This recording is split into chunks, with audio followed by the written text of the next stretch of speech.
Saya kesini sudah sering kali, dan buat kalian yang pernah nonton konten saya yang sebelumnya, pasti kalian kenal dengan ciri khas dari warna bangunan ini. Yap, saya sedang berada di Museum Daerah Kabupaten Sumbawa.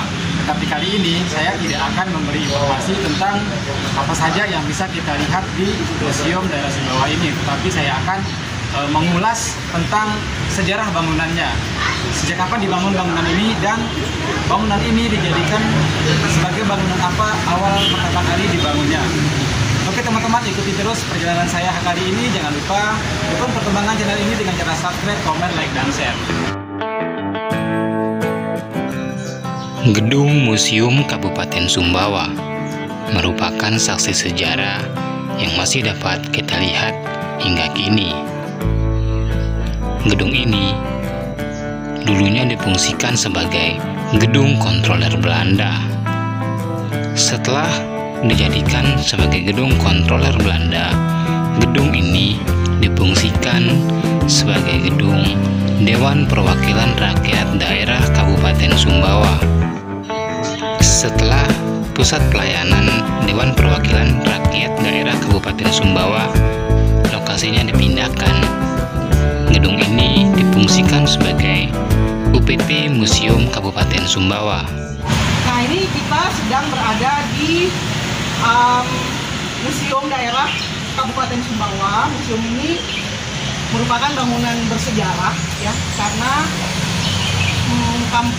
museum ini dibangun sebenarnya tahun 1920-an. Dulunya ini merupakan kantor controller dari pemerintah Hindia Belanda. Cuma kalau kalian lihat dari depannya, ini udah nggak kelihatan seperti gedung Inggris ya Belanda, tapi kalau nanti setelah kita masuk ke dalam, kita nanti akan ke belakang.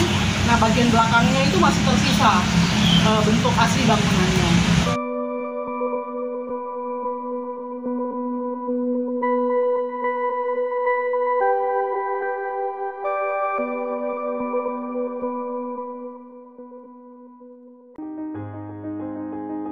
Gedung Kontroler Belanda atau sekarang dikenal dengan Gedung UPT Museum Kabupaten Sumbawa merupakan gedung tertua yang ada di Kabupaten Sumbawa.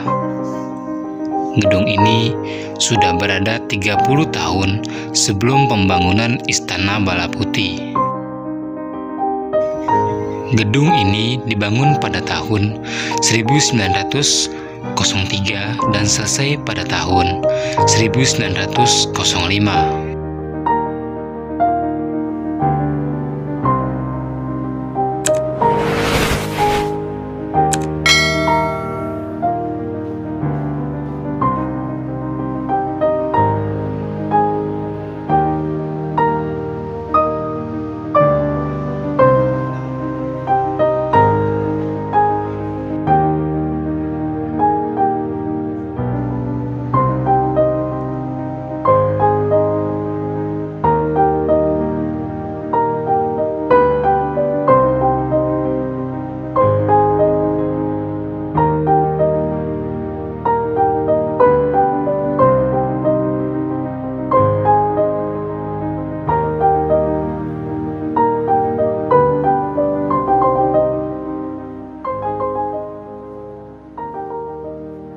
Oke guys, mari kita masuk ke dalam. Kita coba lihat dari arsitek, model arsiteknya maksud saya.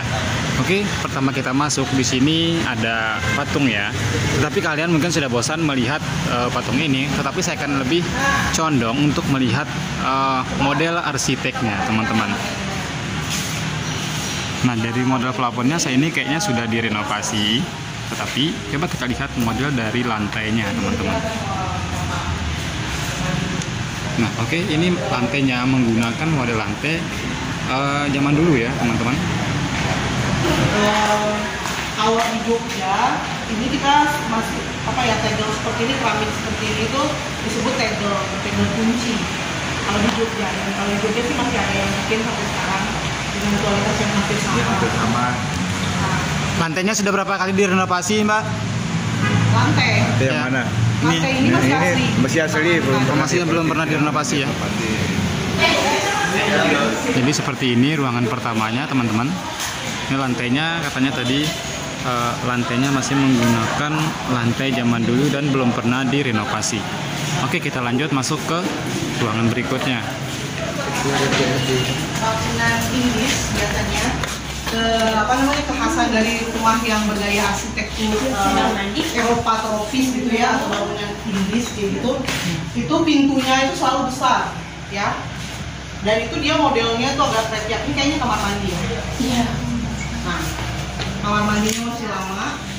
Nah, kalau kita lihat ini dia tuh selalu ada pintu anginnya seperti itu, ada pintu angin. Ini mengikuti model arsitek mana nih, Mbak? Arsitektur ini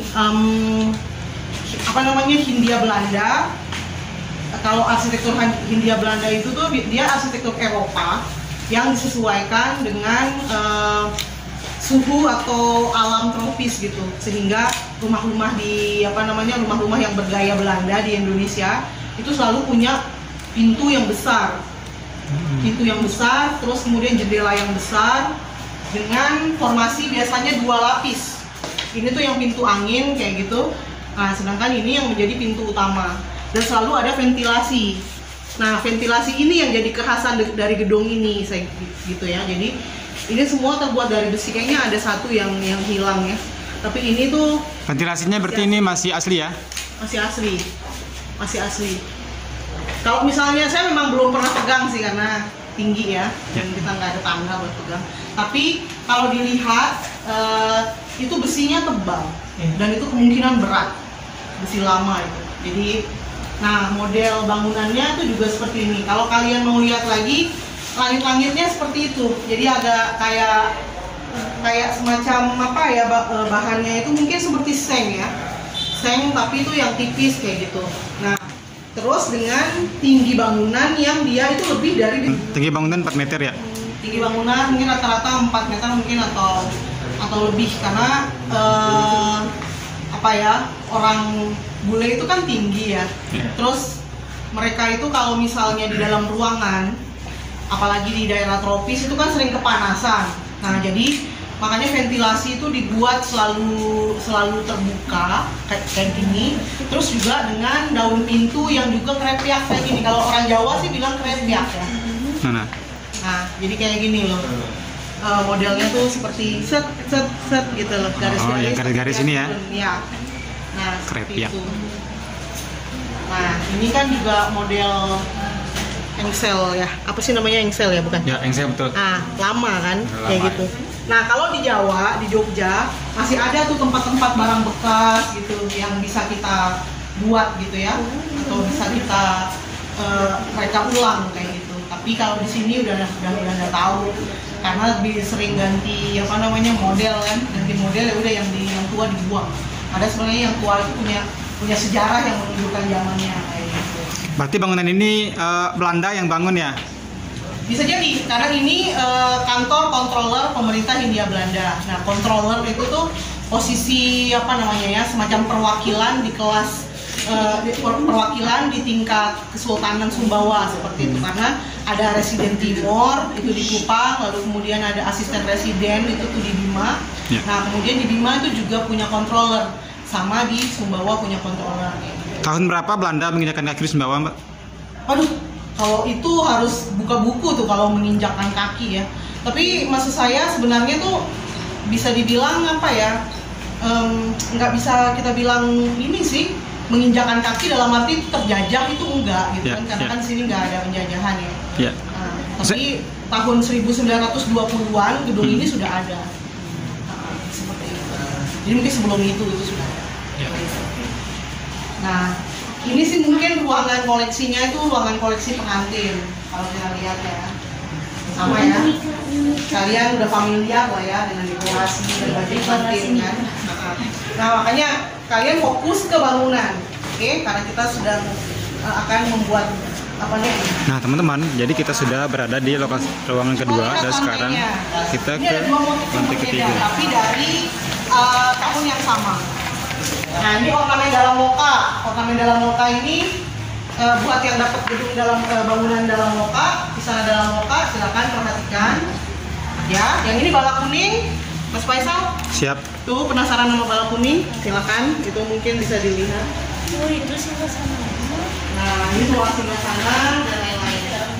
Jadi ini tentang tokoh-tokoh Kesultanan Sumbawa, ya. Kalian bisa lihat.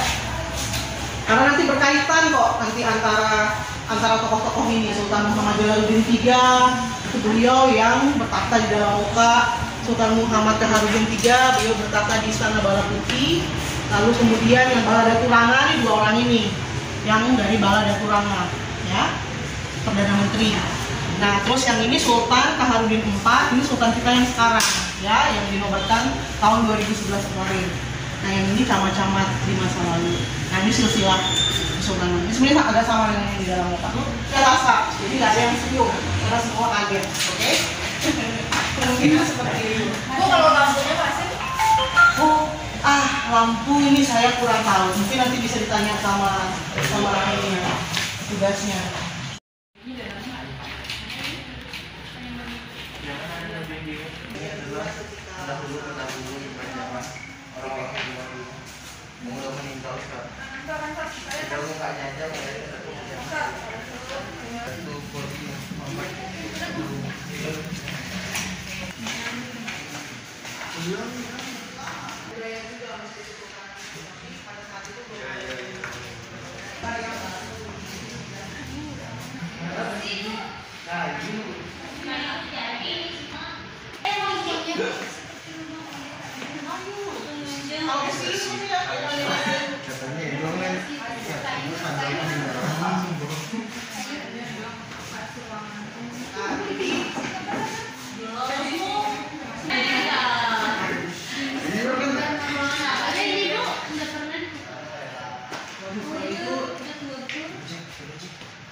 Mungkin itu tuh sudah nggak dipakai.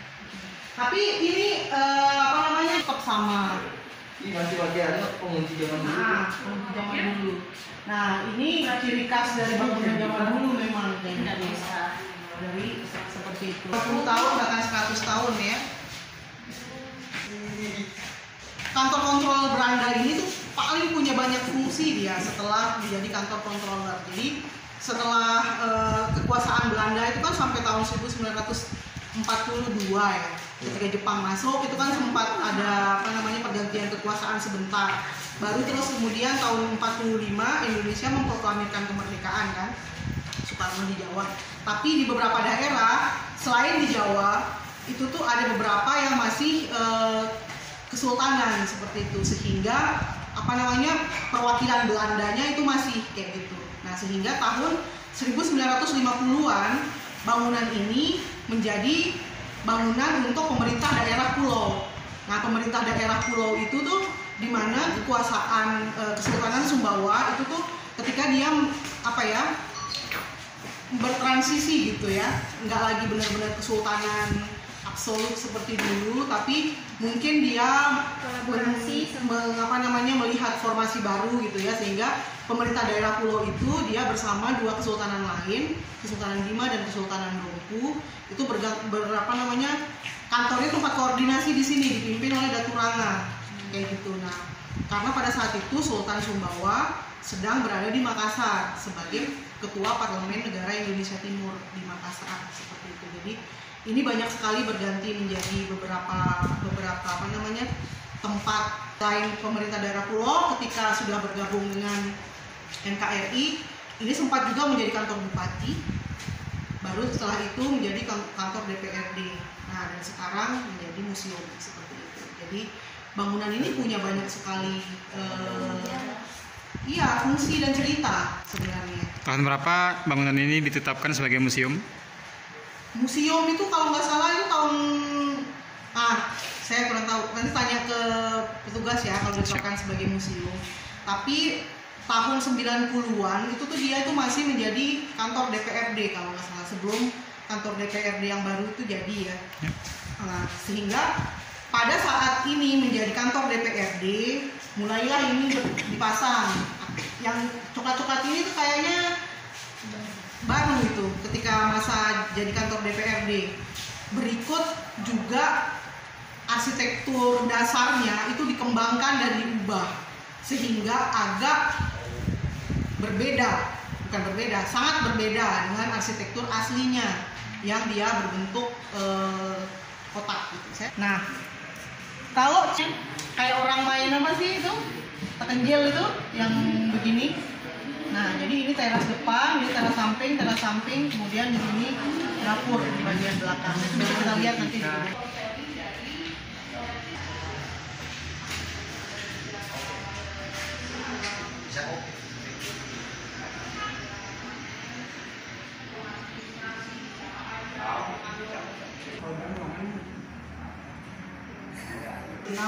Terus ada untuk ini bagian untuk masukin benangnya, ada sisir, ada apa gitu ininya. Nah itu bagian sebenarnya ini tuh koleksi untuk koleksi museum sini. Sebenarnya koleksi alat bukan alat ini ya. Nah sini saya kasih lihat kalian. Ini beberapa foto lama tentang kantor ini. Kalau misalnya sebentar, saya akan kasih lihat kalian yang tadi di ruang depan. Kenapa saya bilang ini jadi kekhasan dari bangunan itu? Nah, ini adalah Sultan Sumbawa, Sultan Muhammad Jalaluddin III. Ini Datu Ranga. Ini perwakilan etnis yang ada di Sumbawa dan ini pada pejabat kantor kontroler Belanda. Kenapa saya bilang dua ventilasi yang monumental? Karena ini yang menjadi pengingat kita sekarang. Dengan fungsi gedung ini yang baru, Jadi misalnya ini sudah menjadi ruang koleksi, ya kan? Nah, dulu itu teras depan. Jadi sebelum yang harus nanti kalian tangkap di video kalian untuk menunjukkan dengan foto ini, ya. Itu PR buat tim kantor controller ya. Nah, yang menikah kemudian dia berfoto di depan kantornya. Seperti ini teras depannya. Ketika masih pemama dengan karyawan yang berbeda. Bangunan ini? Iya. Jadi tidak ada joglo ya, seperti yang sekarang kelihatan. Ini bangunan aslinya.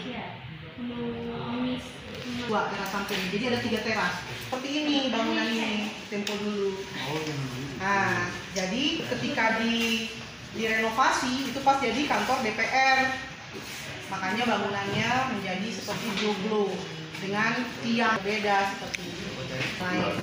Guys, itulah tadi sejarah singkat tentang Gedung Kontroler Belanda atau sekarang dikenal dengan UPT Museum Kabupaten Sumbawa. Semoga video ini menambah sedikit wawasan kita semua tentang sejarah yang ada di Kabupaten Sumbawa. Jangan lupa subscribe, komen, like, dan share.